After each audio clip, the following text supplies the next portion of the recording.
I would give BJP 2 seats in Kerala, Tamil Nadu, and Pondicherry put together. Prashant Kishore is one of the more subtle analysts of Indian politics, and I always listen to him carefully. In this instance, I happen to completely disagree with his assessment. Raebareli, of course, is a cakewalk for Rahul Gandhi. Clearly, BJP is coming down. How much was not clear. Hello and welcome to the AIDEM Result Update PollTalk. The PollTalk is once again with Yogendra Yadav. We had spoken to him around the first phase of polling, wherein he had indicated that the BJP is slipping, but he had not really quantified. I mean, he tried to quantify it from various states, but then after that, as a political activist and observer, he has been traveling across several states of India, and now we are catching up with him after the fifth phase of polling. Yogendra, without much ado, what is your reading of the situation on the ground now? Thanks, Venkatesh. Broadly based on my travel and my reading, it is. I should begin by clarifying that it is not based on any exit poll or any of that scientific surveys. This is based on the travel of a political activist who tries to keep a distinction between his hopes and his assessment. So what I'm offering is not my preferred scenario. It is my assessment of what the situation is currently. When the election began, Venkatesh, at that time, all of us knew that 400 par was a simply psychological trick. I mean, no one took that seriously. That was a piece of propaganda. But it did appear that BJP could add to its 2019 tally, maybe by 10 or 15 or 20 seats. I also felt at one point that that could well be the case, although I kept thinking and saying that it should be possible to bring BJP below 272 because that was actually on the cards. But it wasn't clear if the opposition would be able to utilize that opportunity. Closer to the election, after the first round when we spoke, after I had a quick look at what was happening in Uttar Pradesh, Rajasthan, and Haryana, etc., I had said, look, it doesn't at all look like an election where BJP was going to improve upon its 2019 performance or even retain its 2019 tally. Clearly, BJP is coming down. How much was not clear. Now, based on inputs from all over the country, the fact is 4/5 of the country has already voted, we can have a broad figure.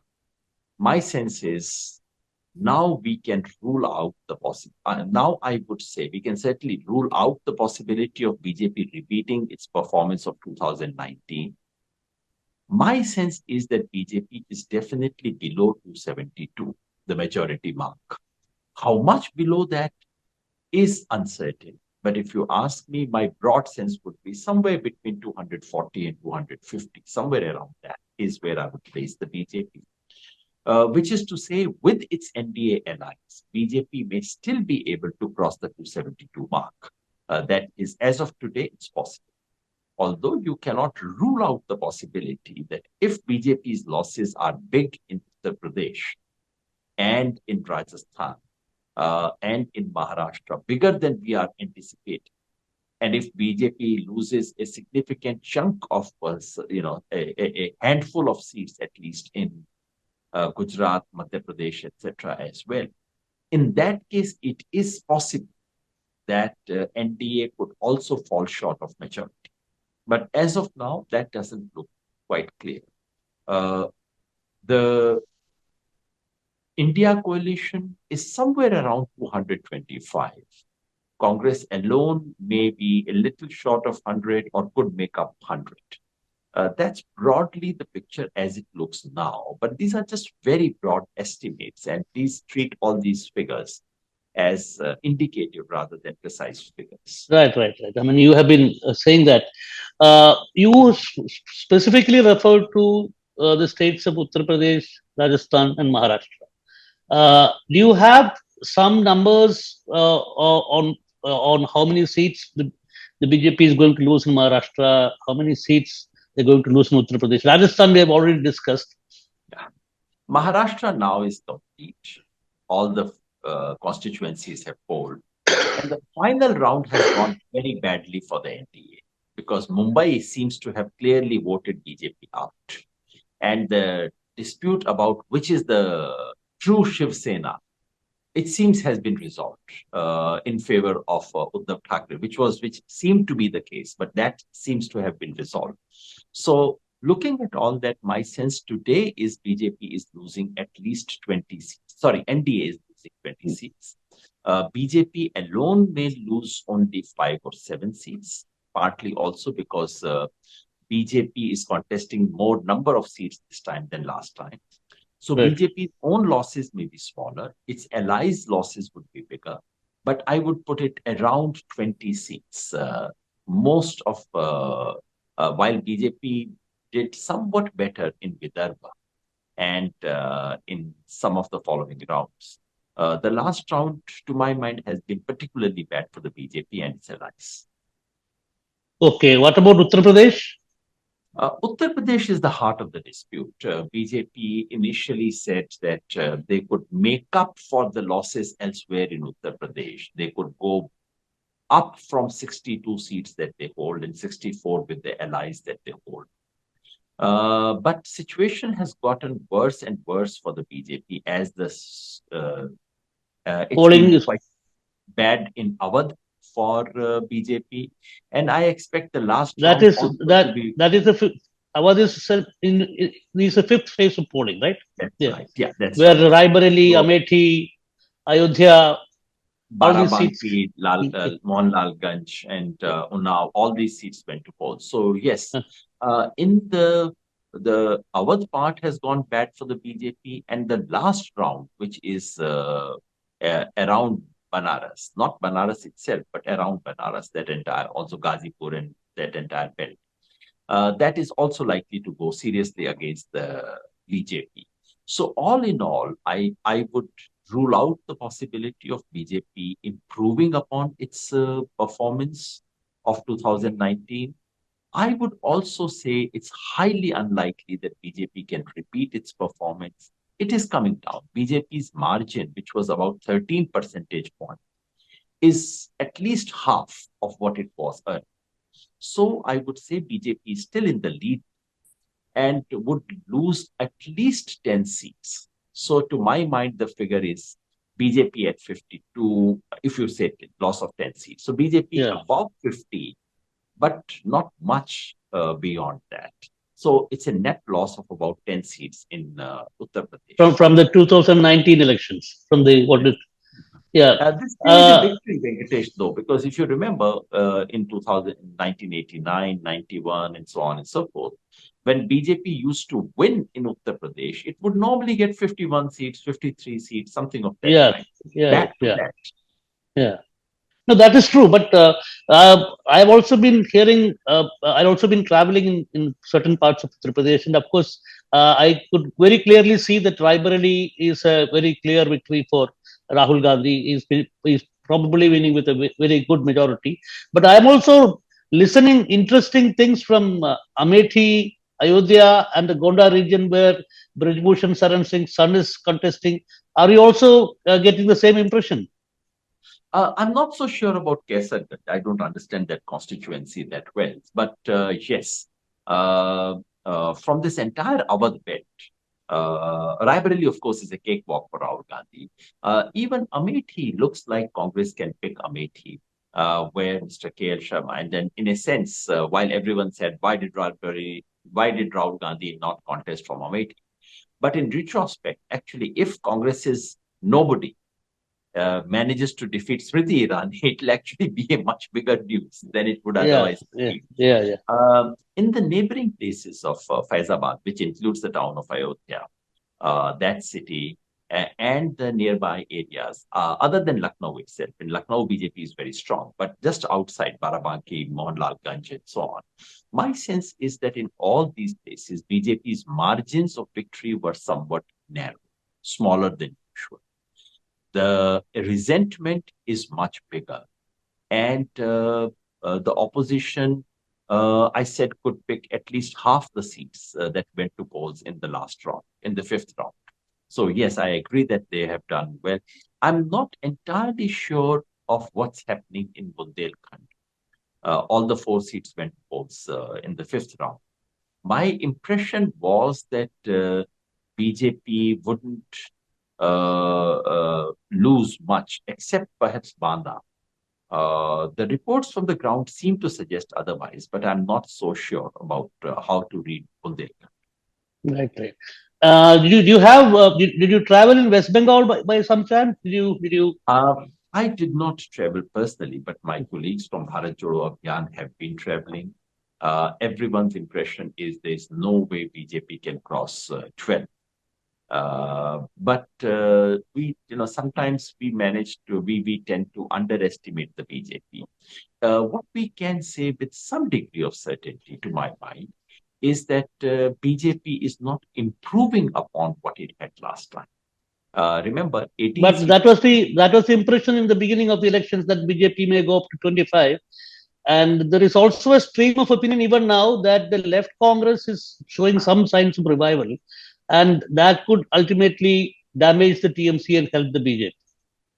I have a different reading. I think left getting decent share of vote will not damage the TMC because if left vote were to go down dramatically, that would help the BJP because what we have witnessed is that the level of resentment among the left voters, the erstwhile left voters, against the TMC is so high that when they want to move away from the left, they end up going for the BJP rather than TMC. So left's revival may not be a bad news for TMC. And that's why I've been saying right from the beginning that in the India coalition, left and TMC coming together in West Bengal is not only improbable, but it's also not so desirable. It doesn't work that way. Okay. So that, and yes, we heard about 2025, and I know some of our friends still believe that BJP can get 25, but that's not the ground report that I get at all. No ground report seems to indicate BJP improving its seat share or vote share. They could actually lose some of the seats that they have held and barter it against some of the seats they have gained. So broadly, it's a status quo, give or to 1 or 2 seats. And what is happening in your home state of Haryana today? Of course, the farmers are gathering on the border for a commemorative event of the farmers' agitation. I'm told. Haryana is a very, very interesting case. And my own sense is that in Haryana, there is actually an anti-BJP wave, something that you don't see in other places. In other places, there is resentment, unease, dissatisfaction. In Haryana, there is anger. And clearly, Congress is the principal beneficiary of that anger.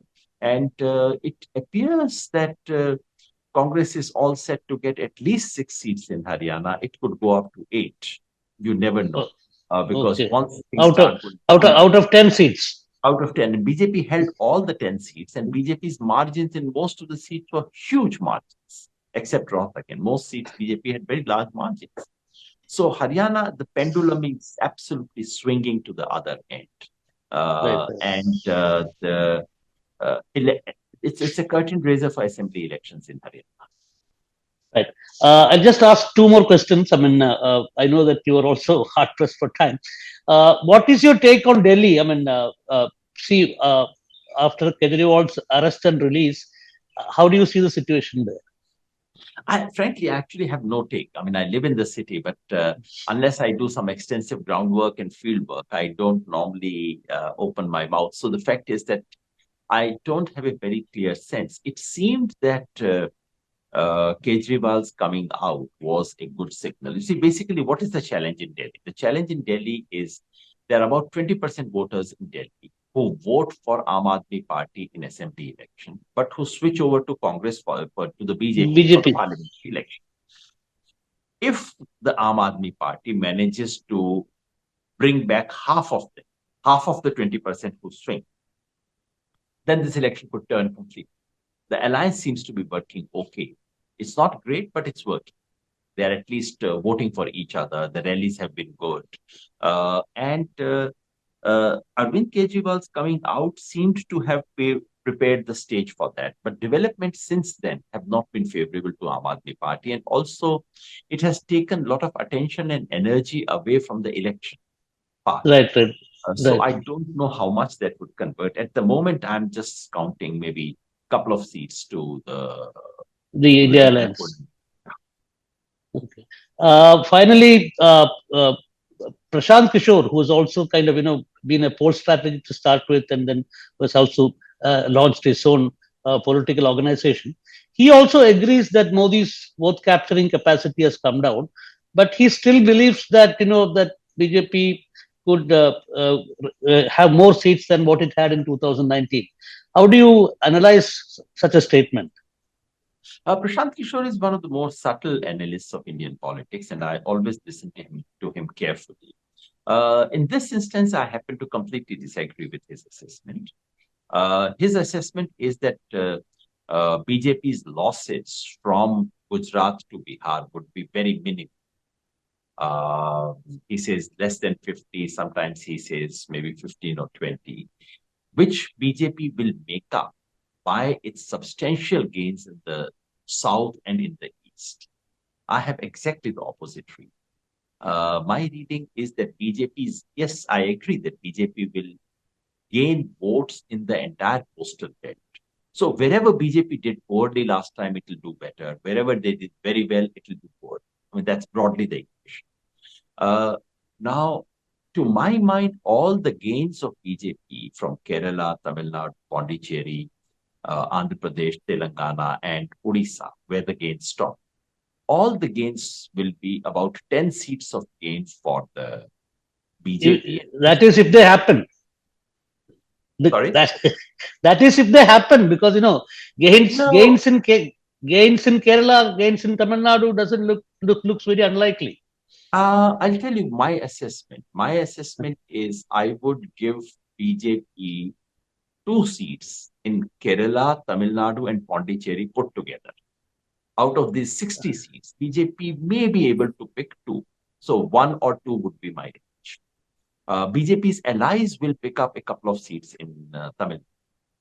In Andhra Pradesh, because the NDA coalition has done very well, it seems TDP has done very well. And on score tails, BJP may also be able to pick up a couple of seats. BJP has Right. virtually no base in Andhra Pradesh. Yeah. But if the alliance has done well, then everyone does well. They also pick up Hmm. a couple of seats. And in Telangana, BJP may be able to increase its standing.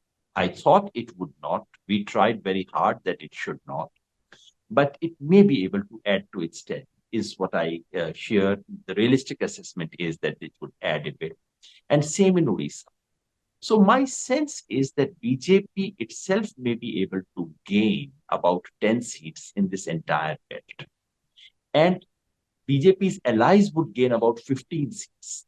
The allies are TDP and the Tamil Nadu allies. ADMK. Uh, no, ADMK No, is no, not no. that. ADMK is not there. Yeah, It's yeah. The PMK and the yeah PMK. Yeah, Mupnar Congress, Tamil Mandira yeah, yeah. Congress, and so on. So now my impression is that the gain of 10 seats that the BJP has in this entire region, that would be wiped out by Karnataka alone. Karnataka alone would make up for all the gains of the BJP. And Right, right. BJP would start with net zero. And therefore, any losses that BJP has in the rest of the country, minus South India and minus East India, are net losses for the BJP. And I can't see less than a loss of at least 50 seats to the BJP and at least 15, if not 20, about 15 seats to the allies. Right. That's probably the picture. So at least, minimally 50 seats of loss is straightforward for the BJP.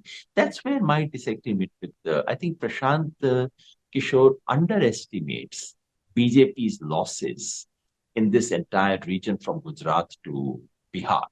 Right, right. And he perhaps overestimates the Their gains gains in the south. in the south and the east, and he thinks the gains will continue to Bengal. He also includes Jharkhand and Bihar in that. I don't know how BJP can gain there, but so we have a substantial disagreement. He thinks BJP will go up beyond what it had in 303. If that happens, my reading is completely wrong. My reading is BJP is probably at least 50 seats below. So normally you should not have a difference of 50 seats in two reasonably sincere attempts. But Yeah, when it happens, two people can yeah, have very different assessments, and it's best to yeah. put it on the table. Absolutely, absolutely. Thank you, Yogendra. I think we'll keep the conversation going, and best of luck for your travels and observation.